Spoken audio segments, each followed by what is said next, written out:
Shifting focus to the war over Congress's manifesto, which continues to escalate soon after it was released, the Prime Minister, while addressing a rally in Uttar Pradesh yesterday, said that the Congress manifesto bears the imprint of Muslim League. He further added that the manifesto gives an impression of left ideology. Further sharpening his attack on the Grand Old Party, the Prime Minister said that the manifesto shows that Congress is not in touch with the real aspirations of youth.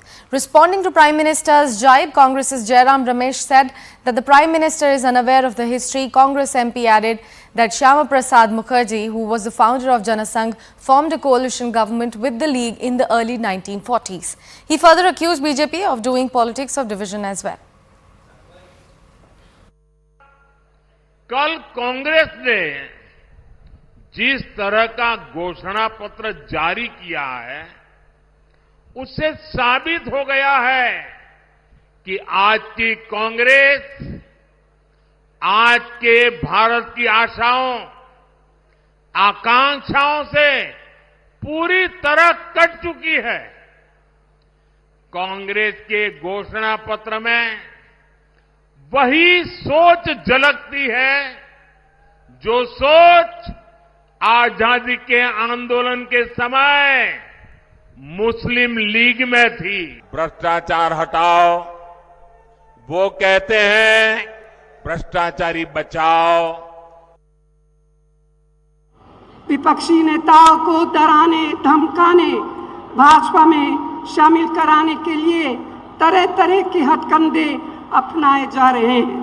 हम कभी झूठ बोलने वालों में नहीं हैं, जैसा कि मोदी झूठ बोलते हैं। उन्होंने कितने गारंटी हमसे पहले दिए हैं,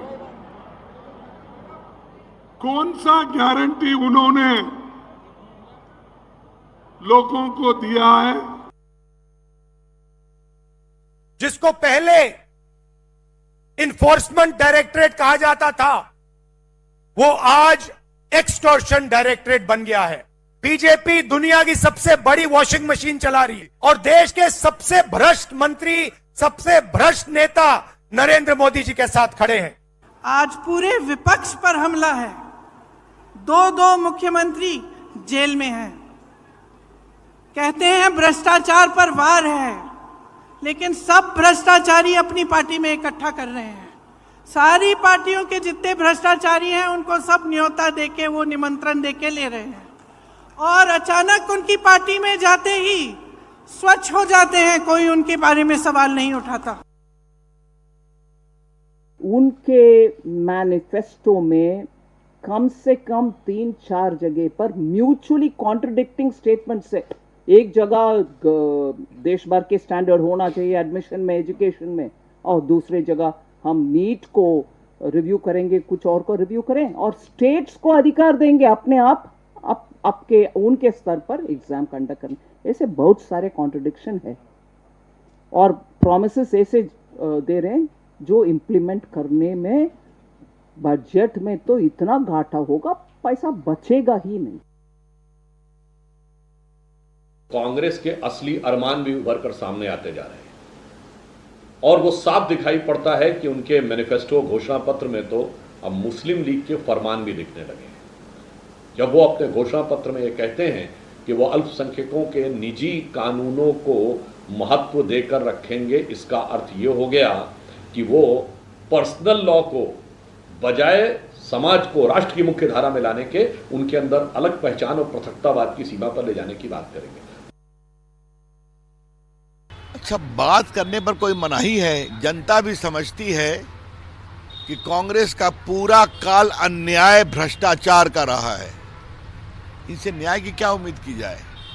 राहुल गांधी जी, आप न्याय की बात करते हैं, आपकी पार्टी छोड़ के लोग क्यों भाग रहे हैं? क्योंकि आपकी पार्टी के बड़े लोगों को पार्टी में न्याय नहीं मिलता है, समझ गए?